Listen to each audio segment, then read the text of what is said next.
Conversaciones con gente normal. Amigas, amigos, apasionados, expertos o no, ¿qué importa?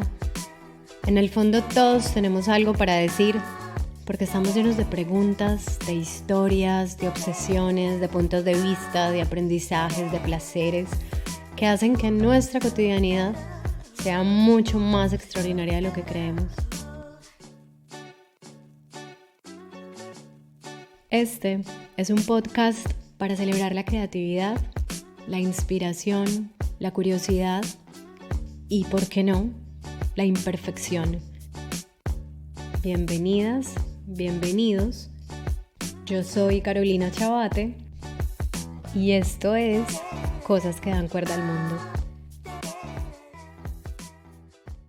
Mi invitado de hoy es Andrei Ram, maestro de yoga, dedicado a compartir la tradición ancestral del yoga de una manera adaptada a las necesidades y condiciones de este mundo contemporáneo. Andrei nació en Estados Unidos y creció en Colombia, y a lo largo de su vida estuvo en contacto con áreas del conocimiento como la biología marina, la danza y la antropología. Desde muy temprana edad, él tuvo contacto con tradiciones indígenas y religiosas que le hicieron despertar su percepción de que esta realidad está compuesta por mucho más que aspectos materiales o físicos, de que también hay una divinidad y una dimensión espiritual en la naturaleza. Andrés vivió durante varios años en Nueva York, donde aprendió devotamente, practicó y sirvió como karma yogi a su gurú Siri Yogi Dharma Mitra. Hoy Andrei viaja por el mundo liderando talleres, retiros y cursos de inmersión con profunda determinación. Su trabajo apoya el crecimiento de la verdadera conciencia humana como parte integral de la madre naturaleza. Andrei ama estar en contacto y honrar a la madre naturaleza, y no le gustan los gestos de indiferencia, orgullo o ingratitud. Tampoco le gusta presenciar o saber de la injusticia, la discriminación o gestos como el bullying. Lo que más le disgusta es la rigidez mental y el autoritarismo. En cambio, Andrei prefiere estar en contacto con la música, bailar. Tampoco le gusta la sensación de sequedad, ni en el tacto de una piel, ni en el tacto social. Prefiere la libertad del viento cuando va sobre ruedas en una moto o en una patineta. Le encanta la niñez y por eso disfruta y ama el proceso de crianza de sus dos hijos. Y por último, no le gusta para nada el olor a guardado, ese que la humedad causa en los objetos y que curiosamente llama como olor a cebolla trasnochada. Andrei, bueno, bienvenido a Cosas que dan cuerda al mundo. Cuéntame cómo te trata la vida, cómo te sientes hoy. Muchas gracias por estar aquí. Carolina, muchas gracias por la invitación. Me recibe un día hermoso cerca al mar, en el sur de la Florida, y con el entusiasmo de poder ser útil a través de esta conversación eh, que espero sea el disfrute de todos. Yo siempre empiezo estas conversaciones casi que por el mismo lugar, porque me gusta mucho saber cuáles son como esos puntos de giro en la historia de las personas. La vida siempre nos está poniendo en encrucijadas, en decisiones, nos regala situaciones, nos regala viajes, nos regala dificultades, muchas veces nos regala personas, señales en el camino, en fin, para cada cual es distinto, pero lo curioso es que eso hace que de alguna manera nos convirtamos en la persona que somos hoy. Entonces yo presiento que en tu vida ha habido un par de puntos de giro importantes. Definitivamente va muy acorde y en armonía con la manera como he percibido mi vivir y cómo he transcurrido mi vivir. Creo que desde el mismo punto de mi nacimiento, no, nací al norte de los Estados Unidos, nororiente, que fue como el primer lugar de contacto europeo en esa parte del continente, con los nativos originales y una tierra que me ha despertado siempre un profundo amor ancestral más allí de lo emocional de la vida presente y que obviamente también me relaciona también con familiares. Pero claro, no tuve la posibilidad de crecer y ser criado allí y fui adoptado por una tierra también muy hermosa en el sur del continente, que es Colombia. Y esto creo que también desde de entrada como que también me dio una, una manera de vivir mi vida diferente, de percibir las cosas diferente, en el sentido de que tienes una raíz muy clara, una raíz, digamos, a una tierra de las Américas, pero que no te permite como tampoco tener una identificación, digamos, como rígida respecto a una sola cultura, ¿no? Entonces, eso te permite como ver un poco que uno no pertenece a ningún lugar, pero que desde que esté uno pisando la tierra, uno pertenece a cualquier lugar y casi como que ese sentido de pertenencia entonces a mí está dado justamente por la tierra donde piso y no tanto por la cultura que se ha apropiado de los diferentes lugares de este hermoso y única nación real que todos compartimos, que la única raza real que la humanidad comparte que compartimos, que es la nación y el país de la madre tierra. Entonces, de entrada, creo que ese fue uno, y claro, después tuve otros puntos muy cruciales con encuentros con seres hermosos, todos seres muy sabios. En mi adolescencia volví a tener otro como punto muy clave, viviendo en la naturaleza, con ancianos del ancestro amerindio en Colombia y luego, por supuesto, también el encuentro con mi maestro de yoga, Sri Dharma Mitra, que fue también como el poder girar una esquina en algún momento, que fue la esquina además que me guió ya como a lo que es mi vida hoy y el servicio que ofrece en mi vida hoy, hoy en día y seguramente que por muchos años más. Y teniendo, digamos, acceso a tradiciones tan ancestrales como, bueno, estar en contacto con indígenas, por ejemplo, ¿cómo es que el yoga llega a echar raíces tan profundas en ti?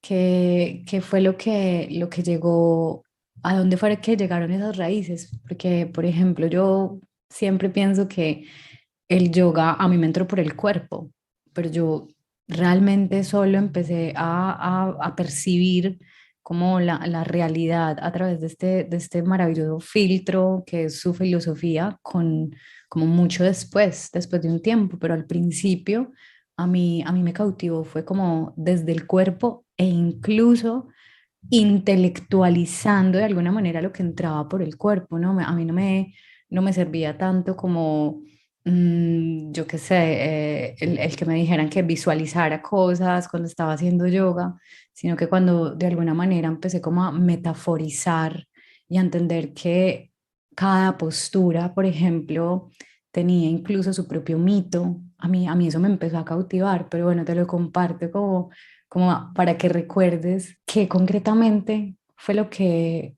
te conquistó o permitió que tu ser fuera tierra fértil para esta práctica. Es mágicamente sincrónico lo que me cuentas porque justamente yo también creo que es el cuerpo, el punto de enclave. Siempre ha sido el punto de enclave en mi vida y curiosamente, de verdad, de lo más profundo, siento que es el punto de enclave para todo ser, pero que en la cultura occidental, que está todo, absolutamente todo en la cultura occidental está basado en construcción de ideologías. Y para mí toda ideología es falsa porque te separa de la realidad y en esa cultura de ideologías se ha fundamentado en un principio que permite que toda otra ideología tome posesión de las vidas de las personas y desde un lugar como irreal, que es justamente la ideología. Y ese principio es que el pienso luego existo. Y vemos que del pienso luego existo es como la semilla que ha permitido la codificación de toda vida y que ha permitido justamente tener una visión homogénea y impuesta en la vida, en la naturaleza, en las criaturas de la creación, y que ha permitido entonces replicarlo también a todo nivel, ¿no? Nuestras relaciones de género, nuestras relaciones interculturales, nuestras relaciones económicas, políticas, todo, ¿no? El patriarcado que rige el mundo y que es digamos, como el arquetipo que rige la construcción de todas las ideologías, está básicamente facilitado y permitido por ese pienso lo que existo. Y en ese pienso lo que existo, el cuerpo se ha visto como algo mundano, como algo bajo, y asimismo entonces la naturaleza. Entonces, para mí el cuerpo es justamente el punto en clave porque es el punto real. La mente piensa, y esto obviamente lo ofrece el yoga.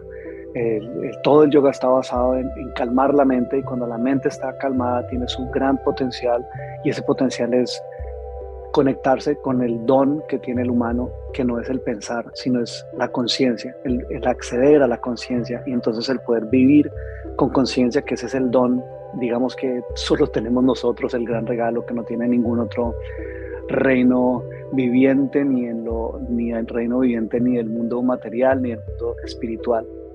Entonces el cuerpo es como el gran punto en clave porque es el que realmente te da la experiencia del vivir y la posibilidad de tener conciencia. Lo que tú sientes en el cuerpo es totalmente real. En cambio, lo de la mente muchas veces puede ser una idea, una creencia, y puede estar desvinculado totalmente de la realidad. Y luego, si lo ves en este punto, como me comentas, en qué momento fue el yoga el que entró ese enclave también de las otras experiencias, o la percepción también específica con la que nací, que justamente nací con una muy fuerte percepción corporal, kinestésica, como se podría decir, que de hecho hizo que fuera para mí en mis primeros años difícil como desarrollar el lenguaje verbal, muchísimo más difícil luego desarrollar el lenguaje escrito o inclusive leer. Es algo que aún después de tantos años todavía me es difícil, porque obviamente la percepción corporal es directa y no requiere de ninguna codificación. Entonces siempre fue como mi vida de percepción, de comunicación. Fue en últimas lo que me llevó también como a tener una posibilidad en algún momento de una guía con sabios indígenas, de un poco compartirme y guiarme de estas cosas que no hacen parte de digamos, como de la fisicalidad de la realidad, y que solamente justamente son percibidas desde el adentrarse en la percepción corporal profunda, no mental. Y claro, ese fue el punto de clave. Entonces ahí lo veo muy claramente, lo siento muy claramente, que fue el cuerpo, y que en últimas esa guía me llevó hacia la danza, ¿no? A descubrir que mi vehículo es el movimiento, y es el cuerpo y el bailar.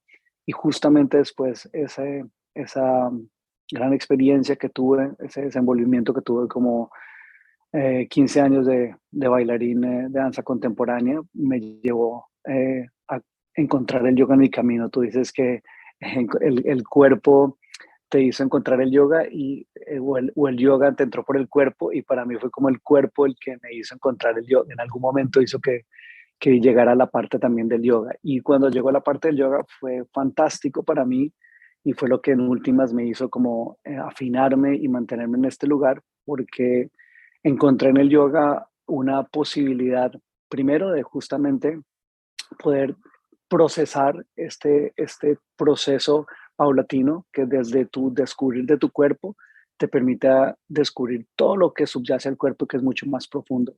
La energía, eh, la mente con toda su multidimensionalidad sensorial, sentimental, y por supuesto también pensante, más que racional.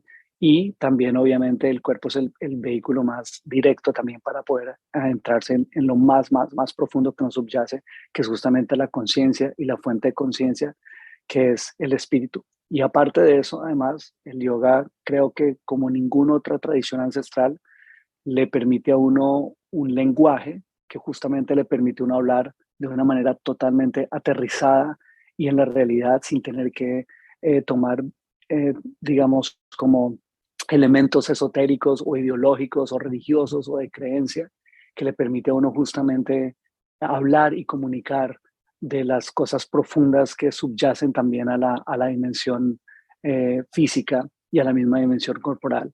El yoga te provee con un lenguaje que te permite hablar de estas cosas.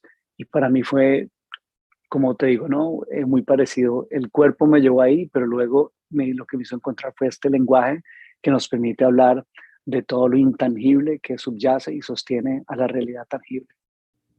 Es hermosa esa definición de yoga, ¿sabes? Ayer, pues como tras bambalinas, me mencionaste esto de definir el yoga como lenguaje y la verdad es que me quedé como sintiendo más que pensando eso que me dijiste y es total, es una manera de comunicarme, de comunicar, ¿no? De recibir una expresión, de yo dar esa expresión también, es entrar como en comunión. Cuando entramos en comunión, pues necesitamos un lenguaje común. Y es lindo esto de que empecemos como a trascender esta definición del yoga en esta conversación y esto de entrar al yoga por el cuerpo o dejar que el yoga entre al cuerpo, porque sí siento que muchas veces el cuerpo es una experiencia o lo que nos permite el cuerpo experimentar es tan ordinario como extraordinario. Y entonces esto me va llevando a algo que te quiero preguntar y es, bueno, ¿cómo desmitificar la concepción, la definición o la experiencia de lo que es la espiritualidad? Porque yo siento que la espiritualidad es una palabra problemática. Realmente yo, Andrei, siempre he pensado que es una palabra que tiene la capacidad de dividir a las personas como en distintos bandos. Un bando es justamente lo que venía diciendo, de que la espiritualidad es solamente una experiencia extraordinaria y no puede estar en lo ordinario, pero otro bando también es como, es todavía otros dos extremos que a mí me parecen que cada vez se polarizan más. Y es que por un lado puede verse la espiritualidad como un concepto muy lejano, muy misterioso, por su sacralidad, digamos, una experiencia que es solo para pocas personas muy comprometidas, muy disciplinadas con un dogma o con una práctica y que para acceder a ella solo se puede acceder a ella de manera casi que reverencial porque no se puede perturbar por los argumentos de la razón, ¿no? Y hay otro polo para definir la espiritualidad para otras personas. Es casi como sinónimo de un montón de marañas irracionales que despiertan mucho escepticismo y que incluso pues siento que hay personas que no logran verlo sino a través como de un lente casi despectivo, ¿cierto? Como si fuera algo para personas con una mentalidad muy débil, pues porque no les da el raciocinio para darse cuenta de, no sé, de algo con un tinte así como sectario, en fin.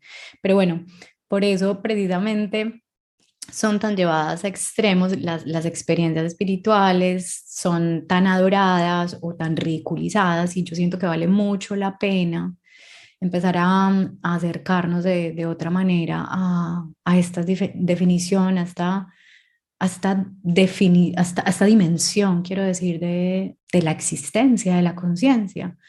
Porque yo creo que uno debe y puede ser respetuosamente racional también acerca de la espiritualidad. O sea, también se puede tocar desde esa conciencia que es a veces más racional. En fin, yo quisiera que me contaras cómo lo ves, cómo que es para ti esa dimensión espiritual, cómo la experimentas en tu vida, porque por supuesto es una dimensión vital de cuidado y de cultivo en tu vida, en esta experiencia cotidiana.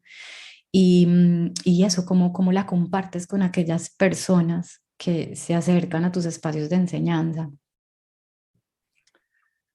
Am, Mira, no se puede desarrollar fe sin escepticismo.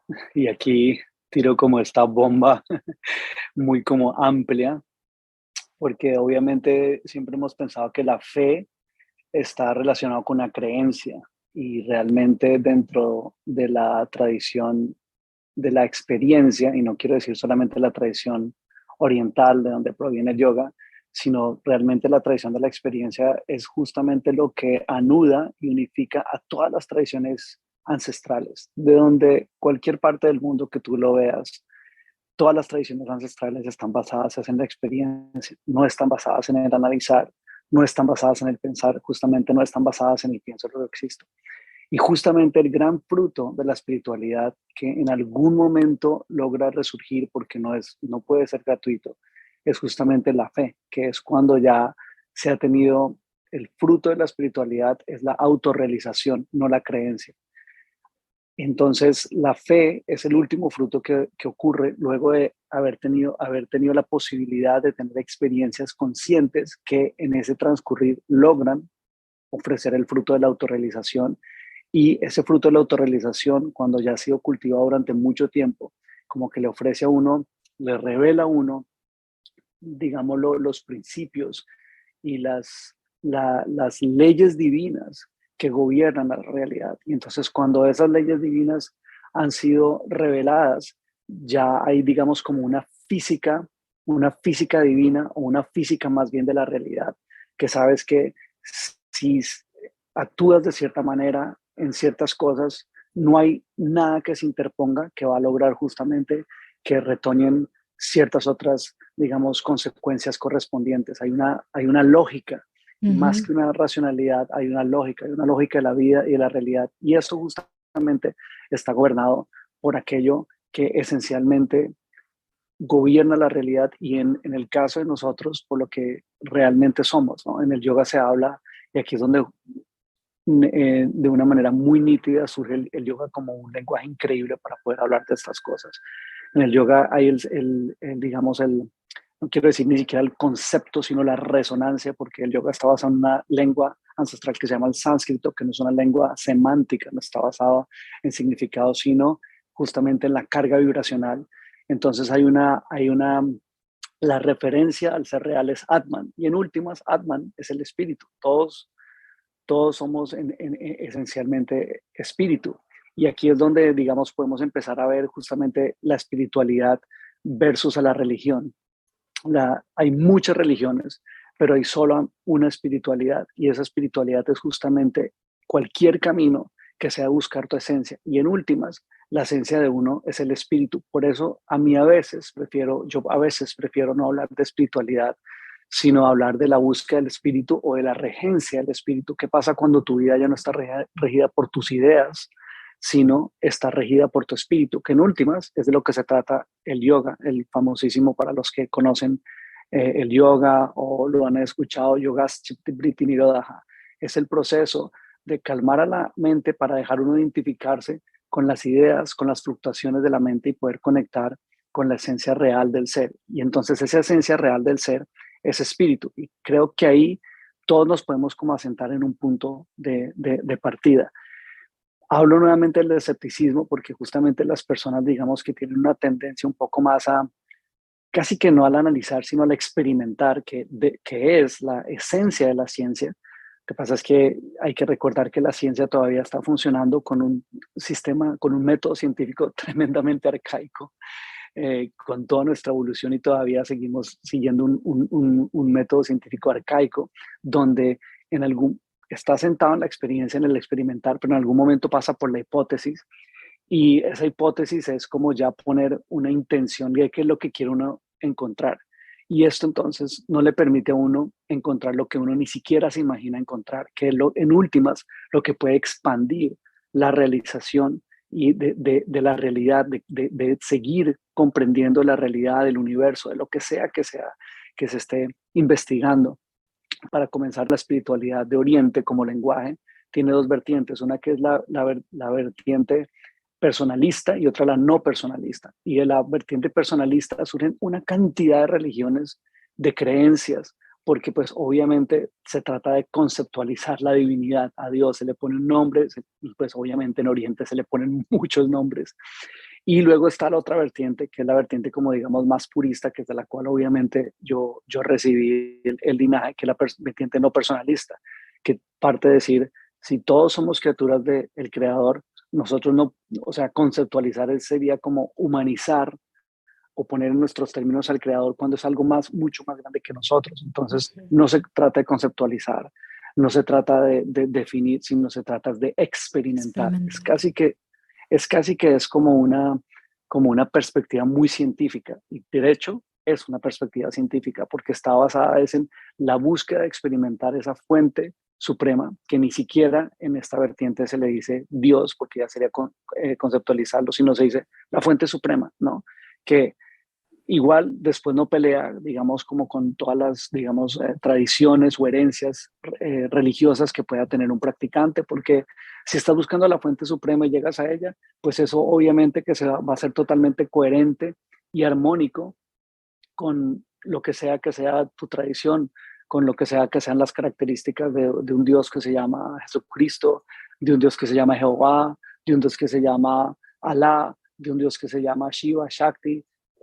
No, si estás buscando la naturaleza divina, seguramente que todas estas vertientes de conceptualización y de ideología respecto a la divinidad, pues obviamente que van a encontrar un sustrato de experiencia donde obviamente corresponde o deberían corresponder todas estas conceptualizaciones e ideologías históricas que hay en torno a la realidad, que se llaman religión. Entonces, la conceptualización de la espiritualidad necesariamente llega a generar una creencia, y a nivel colectivo eso es lo que genera una religión. A nivel personal simplemente puede generar una perspectiva personal de la divinidad, a nivel colectivo una religión.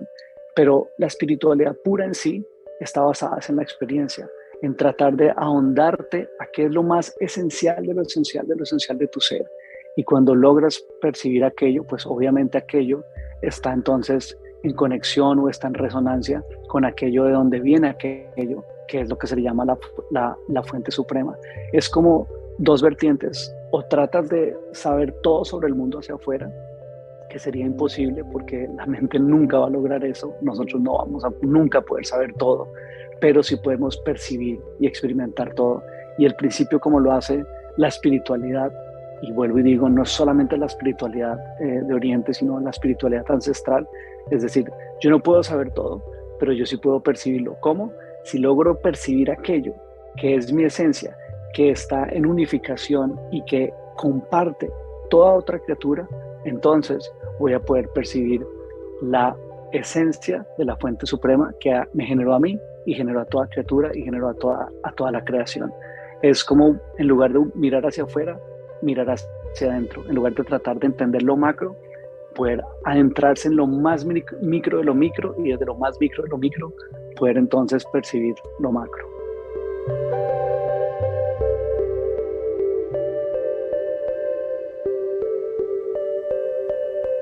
Que me parecía muy, muy interesante cuando empezaste a contar todo esto desde el concepto de la fe.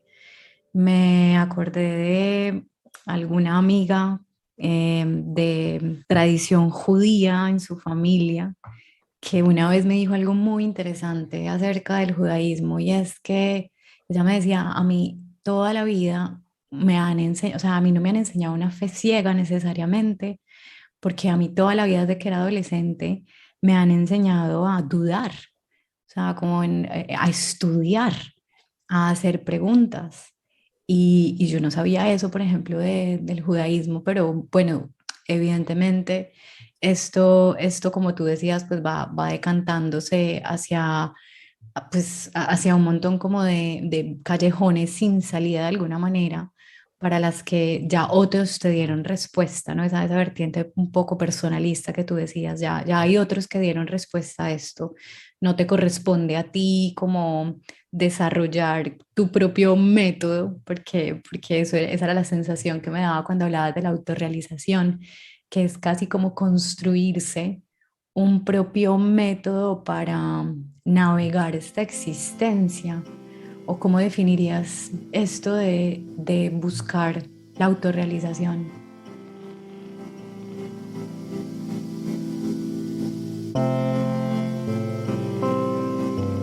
Yo creo que dijiste algo como muy interesante, que es que esa necesidad del estudiar, ¿no? Pero creo que llegó el momento de pasar a un nivel siguiente, que de hecho es un nivel mucho más primario y esencial del estudiar, nos encaminamos a estudiar desde la razón y la razón está codificada. Entonces Ujú, terminamos estudiando lo que alguien claro. ya resolvió, ¿no? Es un poco lo que está pasando ahora con la ciencia, ¿no? Y esto obviamente lo digo con mucho respeto y con un deseo de despertar nuevamente Mm. el deseo científico y la pulsión científica, y esto lo he hablado con amigos científicos, un gran amigo muy cercano, gran neurocientífico de las principales universidades de Nueva York, y es que justamente estamos casi como que entrando en un proceso de seguir protocolos. Lo ve uno, por ejemplo, mucho en la medicina, ¿no? De que se sigue un protocolo. Lo vimos ahora con la pandemia. Tenía otros amigos médicos que estaban furiosos diciendo cómo es posible que la mayoría de los médicos siguen un protocolo y dicen, no, no voy a mirar cómo logro ayudarle a un sistema, porque por allá una organización que de hecho es política, la OMS, y esto obviamente todo me lo han contado mis amigos científicos y médicos porque no soy autoridad al respecto, me dicen, es una organización política, ¿no? Uno se imaginaría que serían como los grandes sabios de la ciencia médica, y no, resulta que sí, algunos son médicos, pero se han ido por la rama como política. Entonces creo que llegó el momento de pasar de un estudio basado en la racionalidad, que es simple estudiar lo que ya se ha descubierto y lo que ya alguien me ha dicho, y volver a activar como esa esencia de la ciencia, que es desde la experiencia ahondar en lo que no se sabe, en lo que no está, en lo que no está, digamos, descubierto. Y obviamente la espiritualidad entonces ahí también tiene una posibilidad científica, porque eh, desde la experiencia no estás, digamos, restringido por la conceptualización. Y ese es el problema. Por eso es que la ciencia occidental nunca ha visto hacia la espiritualidad o hacia el estudio del espíritu, porque, como me decía mi amigo científico, lo que no se puede medir no puede ser oficialmente considerado una realidad. Entonces, claro, y en la espiritualidad no se puede medir, el mundo interno no se puede medir. Entonces creo que es lo que está pasando un poquito, ¿no? Que es pasar a una ciencia no cuantificable, sino cualificable, ¿no? ¿Cómo logramos estudiar la experiencia y la medida ahí no es la cantidad, sino es la cualidad? Y esto es clave, por ejemplo, en el desarrollo de por decirlo así, de la espiritualidad científica. Lo que importa es la cualidad. Lo espiritual no se puede medir, pero sí se puede generar, digamos, una reflexión y una comunicación respecto a lo cualitativo del espíritu, a lo cualitativo de lo que no sabemos, que es justamente lo que sostiene lo que sí sabemos. Entonces creo que sería buenísimo que pasáramos ahora hacia un estudio constante y consciente de la experiencia y que dejemos atrás las estadísticas y lo cuantificable, que siempre va a ser muy restringido en nuestra posibilidad de comprender la realidad.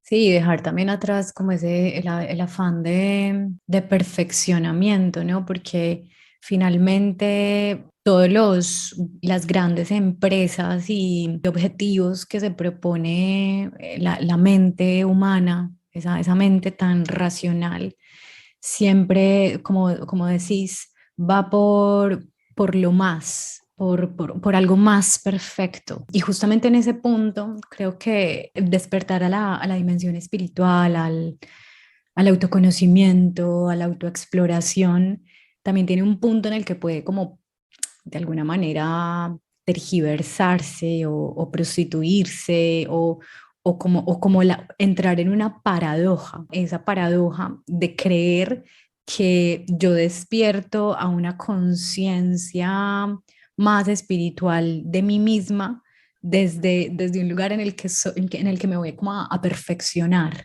en el que voy a deshacerme de todo aquello que creo que quizá me hace ser una humana imperfecta a ojos del otro. Y creo que hay un punto interesante porque digamos que hablábamos de ese fruto de la autorrealización, esa autorrealización todo el tiempo te dispone a tu experiencia como si fueras una vasija, ¿no?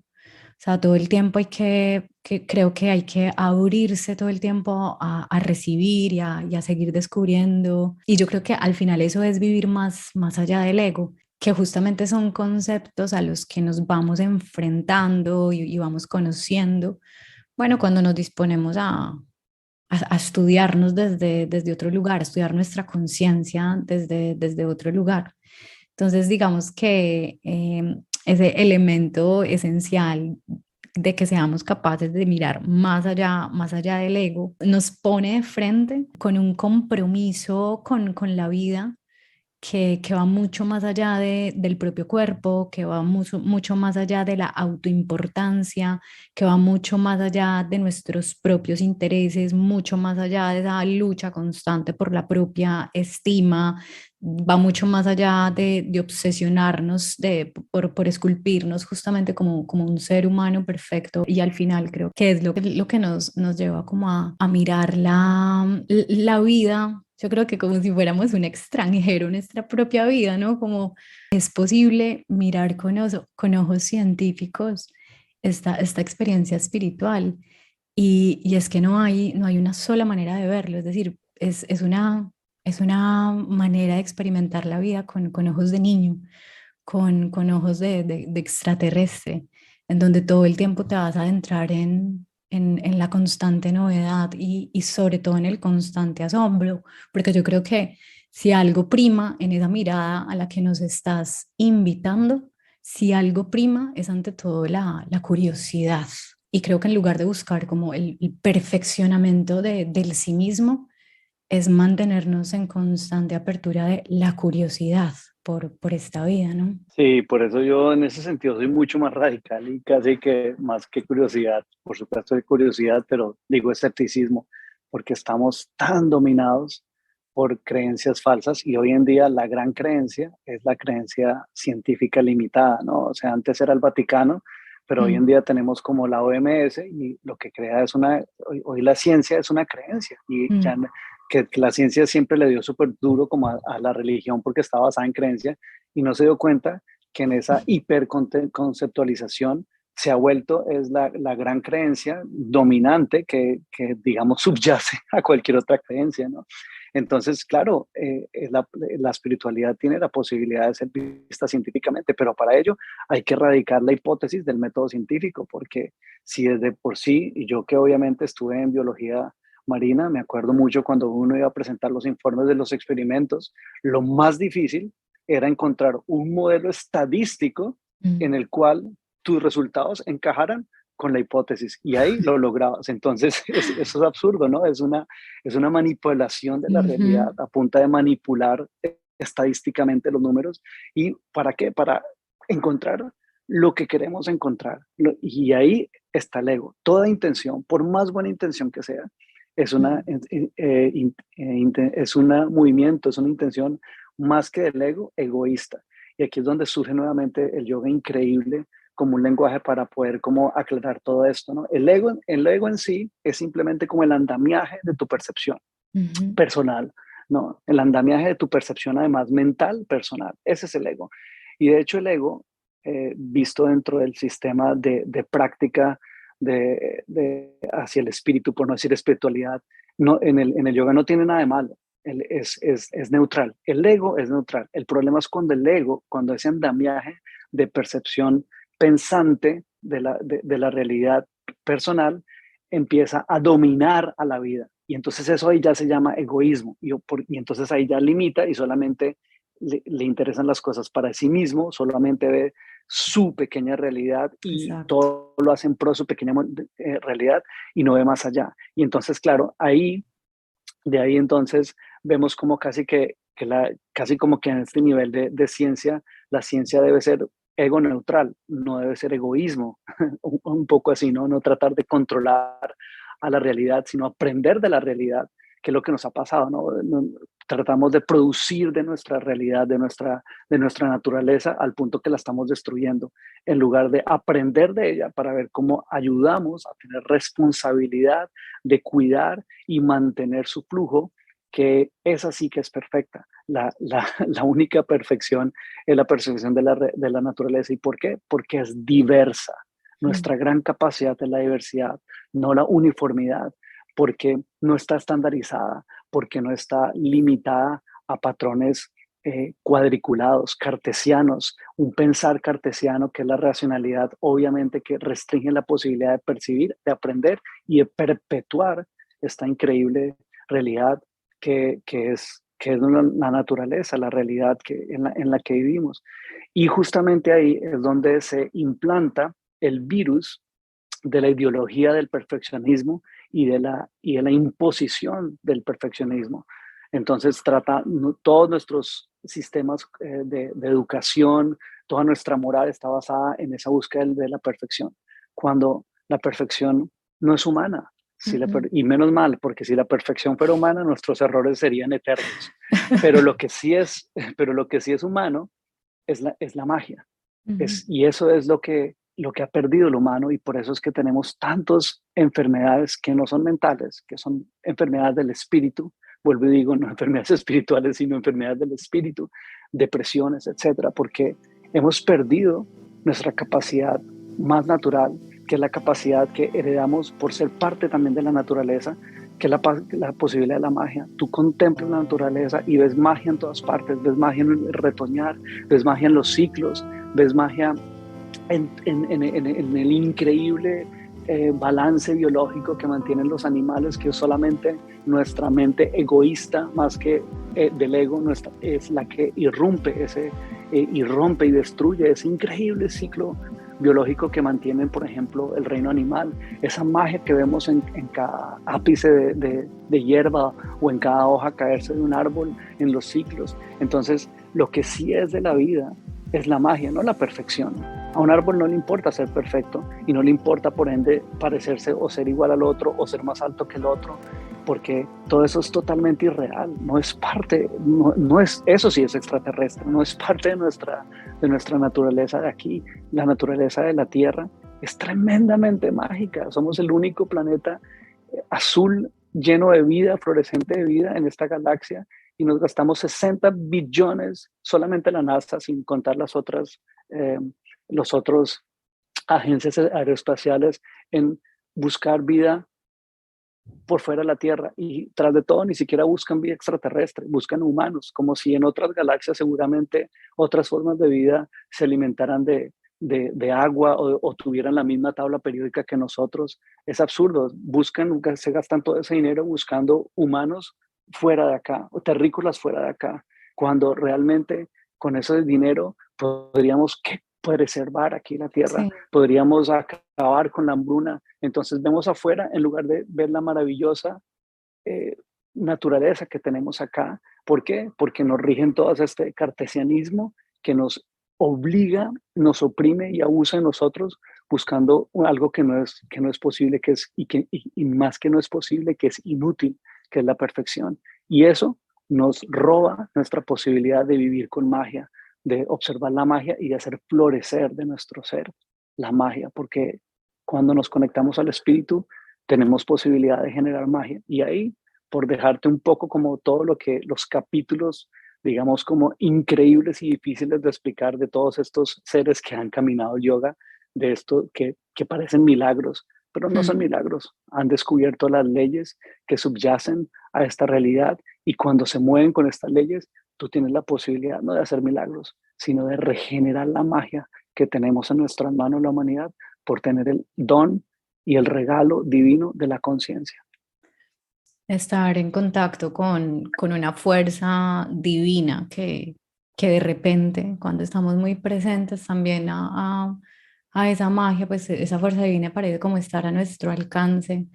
A mí, yo siempre le digo que es como la belleza, ¿no? Tú le dices magia y para mí pues si hay algo humano, para mí también es como la experiencia de la belleza, esa sensibilidad que se experimenta pues en armonía con un todo que no necesariamente es material, esa sensibilidad que te conecta con el dolor de otro o que te conecta con la felicidad del otro o que te conecta como con una danza cósmica que a veces no sabes que son casi como estados expandidos, ¿no? de la conciencia que yo creo que todas las personas hemos experimentado, aunque a veces dudemos de ella, pero que sí son, que sí es algo real o más mágico que, bueno, que el amor en sí, pero un amor que no es un afecto circunscrito a una persona o a un otro, sino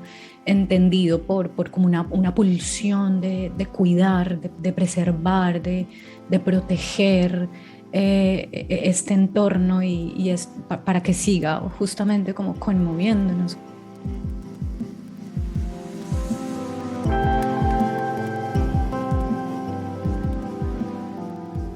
Uno de los temas que me gustaría que nos tocaras, que nos dejaras ahí como una semillita de curiosidad, es como esas edades de la conciencia.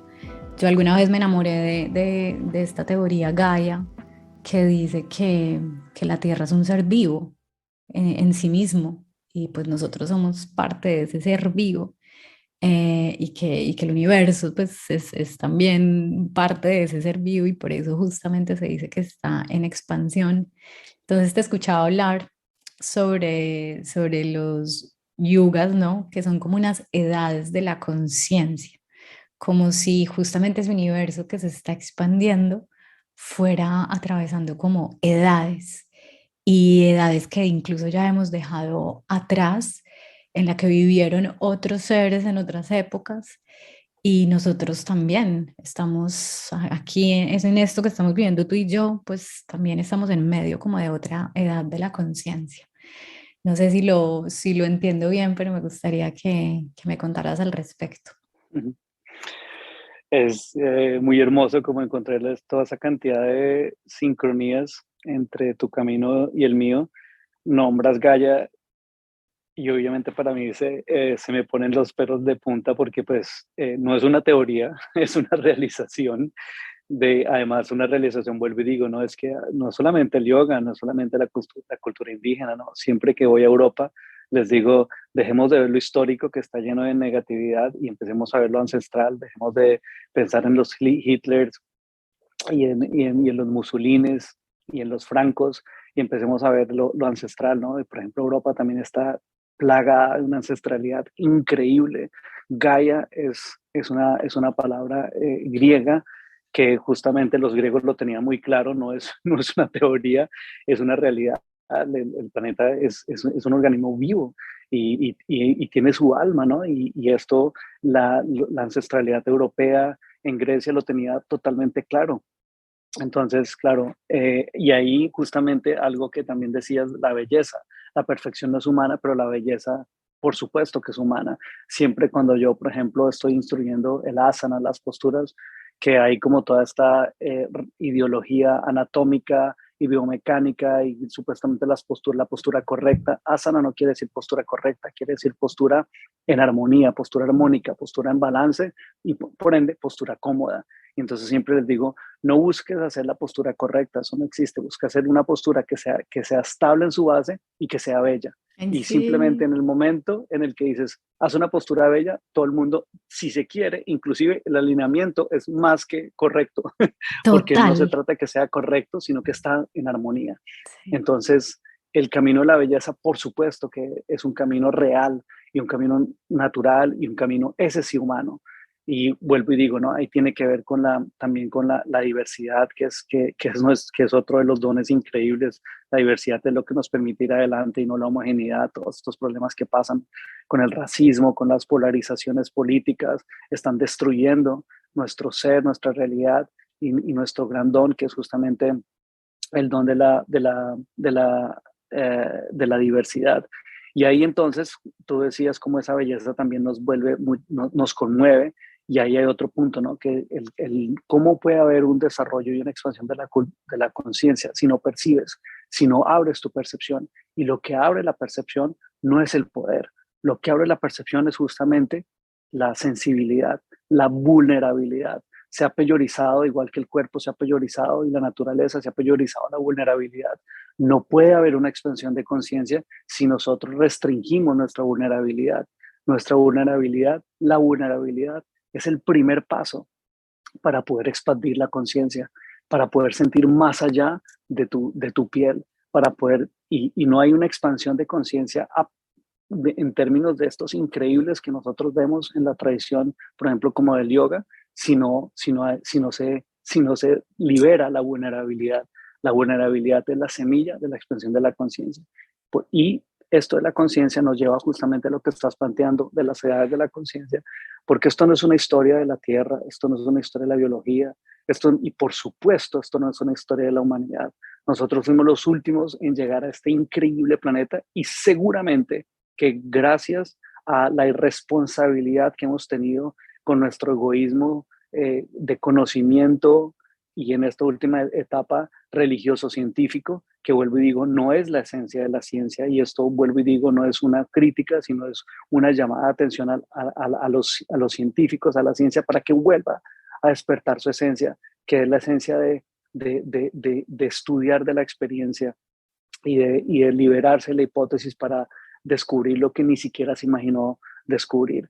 Pero en esta última etapa es como si solamente estamos en este ciclo biológico de tratar de solucionar los problemas que la misma ciencia, que nuestro mismo desarrollo científico en esos términos ha generado. Y ahí estamos en ese ciclo. Y si seguimos así, pues obviamente que lo que vamos a hacer es destruir este hermoso planeta y los primeros que nos vamos a ir somos los últimos que llegamos, que fuimos la humanidad. Vemos lo que pasó, lo que ha pasado en Chernobyl, con comenzar a utilizar energía nuclear sin ni siquiera tener la madurez primero para saber cómo se puede controlar, sino que la descubrimos y empezamos a utilizarla como los niños encontraron los fósforos. ¿Y qué es Chernobyl hoy? Una reserva natural increíble, los animales volvieron, la naturaleza volvió, porque ellos sí pueden soportar la contaminación nuclear, nosotros no. Entonces esto por supuesto que tampoco es una historia de la humanidad. Fuimos los últimos en llegar, seguramente que seremos los primeros en volvernos a ir.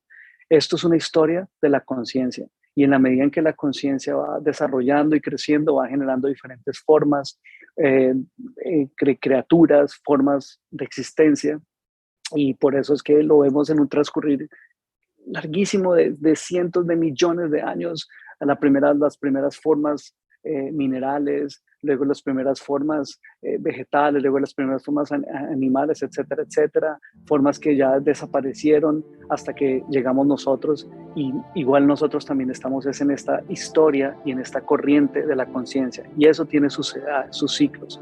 Un ciclo que además son concíclicos, se repiten, ¿no? Entonces hay 4 ciclos ascendentes, y luego esos ciclos vuelven a ser descendentes para volver a ser luego ascendentes.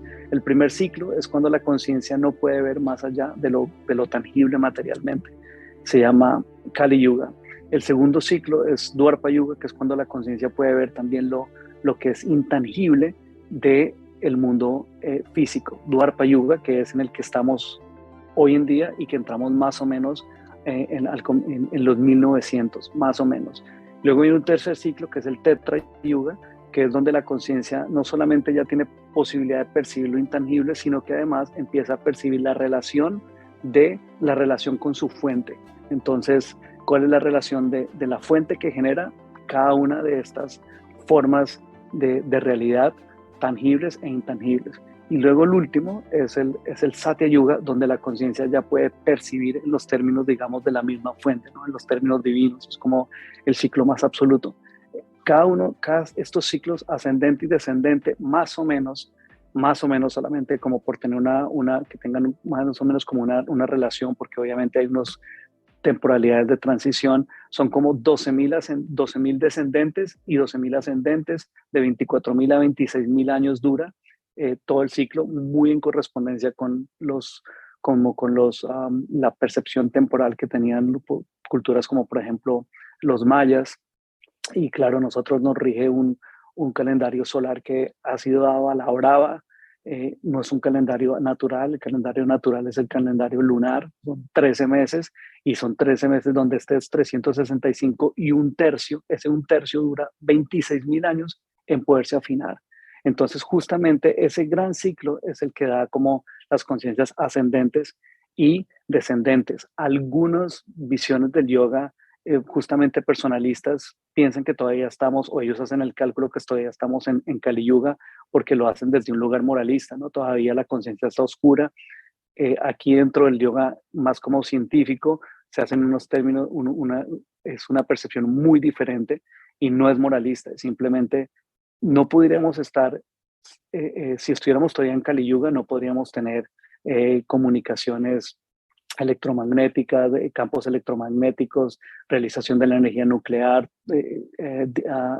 smartphones, toda la tecnología que tenemos hoy en día, que es justamente de la parte sutil que sostiene la realidad. Pero claro, esto no quiere decir nada que está en relación con la moral, porque podemos hacer mucho más daño con la energía nuclear que con una espada. Entonces, en la barbarie, donde sí era Kali Yuga, veíamos estas cosas horribles de tribus invadiendo a los otros, a sangre fría con una espada, pero hoy en día esto no ha mejorado. Hoy en día tiramos una bomba atómica y en cuestión de segundos quemamos hasta los huesos de la piel de 60,000 personas en un solo segundo. Entonces en Dwarpa Yuga todavía no es un lugar, digamos, como más ético y más moral, porque la conciencia ya tiene acceso a manifestaciones más subyacentes y esenciales, pero desafortunadamente todavía está regida por el egoísmo, las estructuras patriarcales, el pienso, lo existo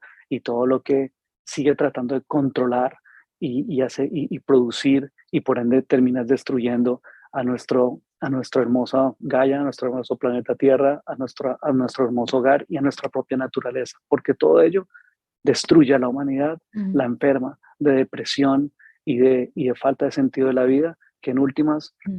es la enfermedad que causa toda enfermedad del espíritu y por ende toda enfermedad mental, energética y por supuesto también física. Pues entonces, claro, es como, como dices que es un ciclo, entonces son como espirales, espirales por las que vamos atravesando. Es decir, a Cali volveremos siempre. Estas edades oscuras, estas edades sombras y autodestructivas, siempre van a ser parte entonces de ese ciclo.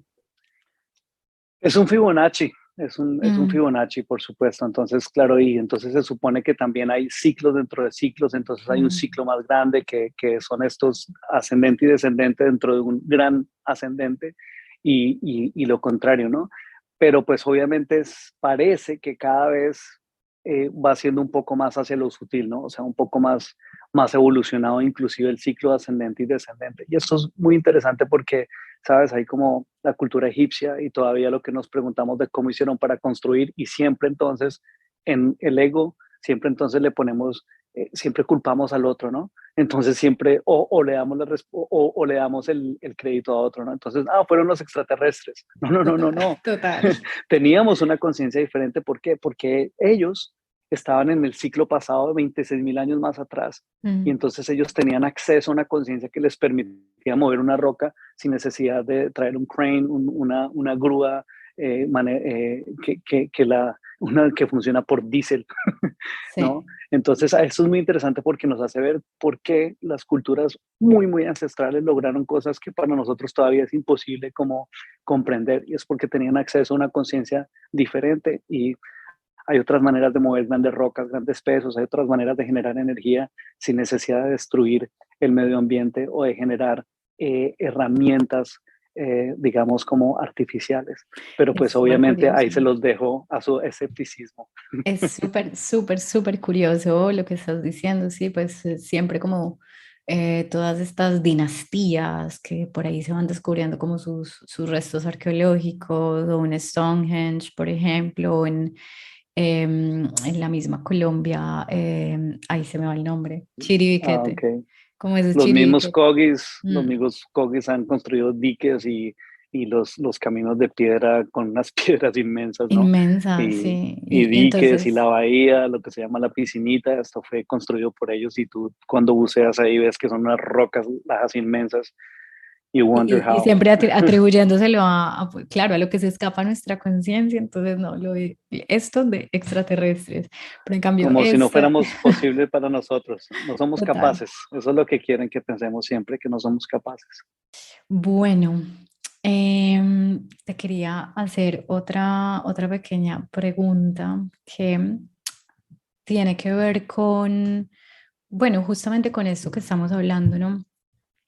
Es curioso cómo muchos de los obstáculos a los que nos vamos enfrentando en este momento o a las debacles autodestructivas, sí, a las que nos vamos enfrentando como humanidad, pues finalmente son autoinfligidas. O sea, nuestro desastre es autoinfligido, nuestro cambio climático, nuestra proximidad a la extinción como especie, son cosas que casi que nos vamos haciendo y si lo miramos en lo micro, pues podemos ver que el funcionamiento de la mente, si no, si no se doma, entre comillas, si no se busca ese detener o armonizar las fluctuaciones de la mente que tanto hablamos en yoga, pues justamente termina siendo sumamente contraproducente y la mente al final termina causando sufrimiento y asimismo la mente colectiva.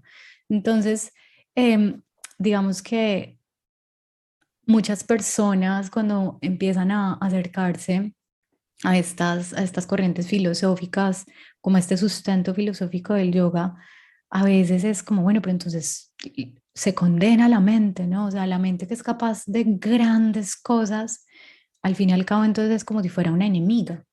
Entonces, digamos que cómo adentrarnos a un correcto entendimiento de, de ese poder maravilloso de la mente. Carolina, mira, yo te lo comparto desde esta tradición, nuevamente desde este lenguaje que está basado su práctica, todo su desarrollo en aquietar la mente en silencio, es decir, en calmar a la mente, en tranquilizar la mente. Y esto es muy hermoso porque dentro también de estas visiones como del Kali Yuga, de la forma, del rito sin sentido, de la parafernalia, el esoterismo, muchas veces se ha pensado que es justamente domar la mente, ¿no? Controlar, restringir. El mismo principio del yoga es yama y que se ha traducido erróneamente como restringir. Lo que restringe no genera conciencia, es cuidar, cultivar, atención. Eso es lo que es yama. Entonces, pranayama, por ejemplo, no es controlar o dominar el prana, nadie lo puede dominar, nadie puede dominar la vida ni la muerte, sino es cuidar, cultivar, tomar conciencia, atención de la vida, y la única manera de tomar atención de la vida es tomar una visión mucho más realmente hermosa como es de nuestra transición del dejar de estar acá, ¿no? De la muerte. Entonces es el cultivar conciencia, atención en últimas.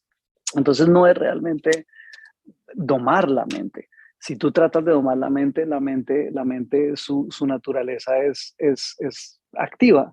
Entonces, si tratas de domarla, ella se activa más. No se puede, por ejemplo, hacer prácticas de meditación como se piensa hoy en día, desde llenar la mente. Es desde calmar a la mente. No se puede hacer prácticas de meditación desde controlar a la mente, es desde calmar a la mente, y para ello está todas las demás técnicas, ¿no? Por ejemplo, el mindfulness, que es una técnica tibetana que hoy en día se conoce mucho como mindfulness, a muchas cosas se le llama mindfulness, y mindfulness es simplemente, no es domar a la mente, es simplemente llevar a la mente a un lugar de gran atención de lo presente, es decir, es un método para calmar la mente, no para domar la mente.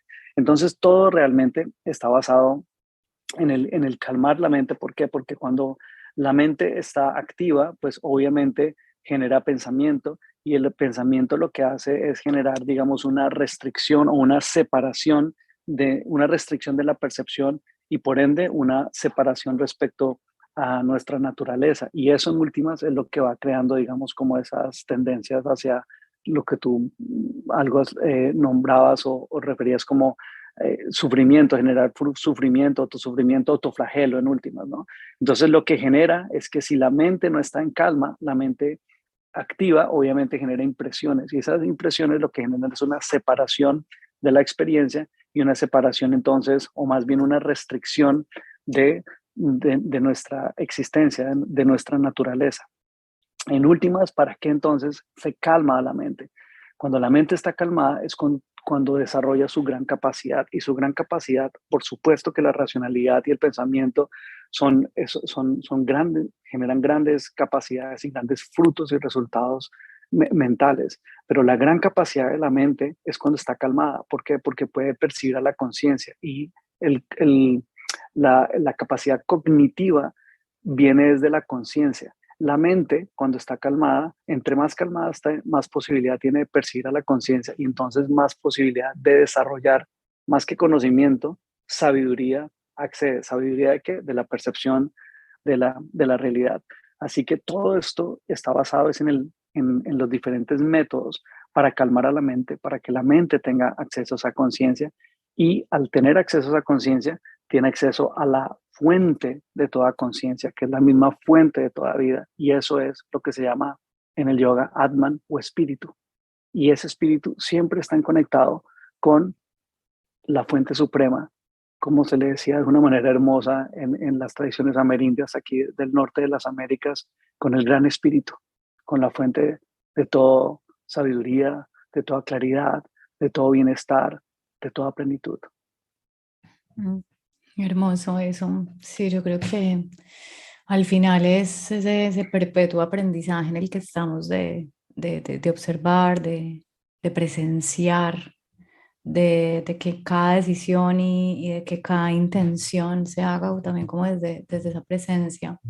Porque fíjate que yo, por ejemplo, hablo mucho sobre cuidarnos de las distracciones en este mundo salvajemente, desaforadamente hiperinformado. O sea, si hay bombas que nos llegan por todas partes, es la bomba de la distracción, ¿no? Y creo que es justamente por ahí, por donde quizá podemos empezar un poquito como a cultivar ese jardín, ¿no? Y es, bueno, a cuidar de esas esporas que van llegando en la distracción y de repente te empiezan como a fertilizar o empiezan a echar raíces en tu mente y ni te das cuenta por qué te ves de repente deseando o reaccionando tal o cual cosa, y es porque ni siquiera estamos como ahí presentes, cuidándonos de las miles de distracciones y por lo menos para mí en este momento esa es una gran manera de intencionar, por ejemplo, mi práctica física de yoga y es como generarme un ratito de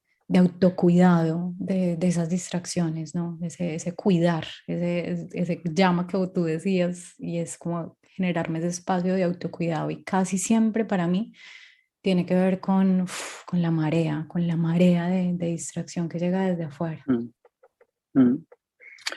Mira, yo quisiera ahí como compartir algo. Tú en nuestra conversación tras bambalinas me comentabas mucho como de, también como del rol de la disciplina. Y sabes que ahora que te escucho hablar, el problema de la distracción es la distracción mental. Cuando uno en lugar de distracción mental busca una distracción más real, una distracción de pronto corporal, eso hace que uno vuelva y se armonice.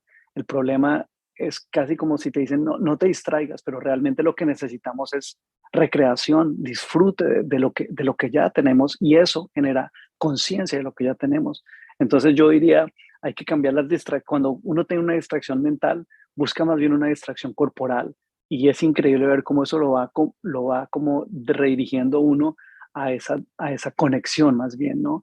El hacer el bailar, el moverte, los sentidos también a veces, pero no desde lo mental, sino desde lo real, que es el cuerpo. Y eso armoniza, es un camino sin tener que pelearle a nuestra necesidad de distracción. Cambiemos las distracciones mentales por distracciones más esenciales, más reales, de pronto más corporales. Y eso sí que en algún momento nos lleva como a generar esa conciencia de autocuidado y a tener ese discernimiento de autocuidado que en últimas es lo que nos genera la disciplina. Para mí la disciplina no es algo que debe ser impuesto, para mí la disciplina es algo que debe estar basado en el deseo.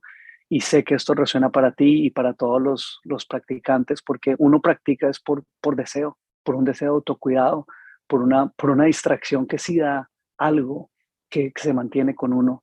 Y esto es la disciplina movida por el deseo y no por la imposición, lo que hace es armonizar, lo que hace es conectar y lo que hace es darnos una distracción que nos permite tener más conciencia de la plenitud que es el poder vivir, así sea enfrentando dificultades en ese vivir. Bueno, Andrei, yo me quedaría horas aquí hablando contigo porque es realmente nutritivo escucharte. Hay una pregunta, te voy a hacer dos. Hay una pregunta de algo que se llama el cuestionario Proust, que se supone que son como preguntas para hacerle a una persona para conocerla muy bien. Y desde que supe que habías aceptado mi invitación, dije, le quiero hacer esa pregunta a Andrei. Esa pregunta es súper, o sea, que puede ser muy desde, por ejemplo, desde el disfrute también, como lo decías hace un rato, y es, ¿cuál es tu idea de felicidad perfecta? Mira, para mí la felicidad está basada en la contemplación libre de todo interés. Y para darte una cena es simplemente estar sentado visualizando un panorama de naturaleza, por supuesto, que incluya el mar y poder en algún momento saltar a ese mar y irme para abajo hasta lo más profundo que pueda llegar, contemplando, libre de todo interés. Lo que le da cuerda a mi mundo es el deseo. El deseo es la fuerza del espíritu. Se dice que todo comienza por una buena idea y eso no es cierto, porque no se puede generar una buena idea si no es porque uno tiene un deseo. Y la generación de las buenas ideas es simplemente para tratar de vehicularizar un deseo que uno tuvo. Así que lo que mueve a mi mundo es realmente liberar al deseo de todos los falsos deseos para que sea la verdadera fuerza de mi ser, la verdadera fuerza de mi espíritu, la que moviliza y le da cuerda a mi mundo, que es el deseo. Y específicamente he descubierto que ese deseo se hace cada vez más vivo y se cultiva y sigue creciendo cuando ese deseo se utiliza para servir, para ser útil. Lo que le da cuerda a mi mundo es el deseo de ser útil.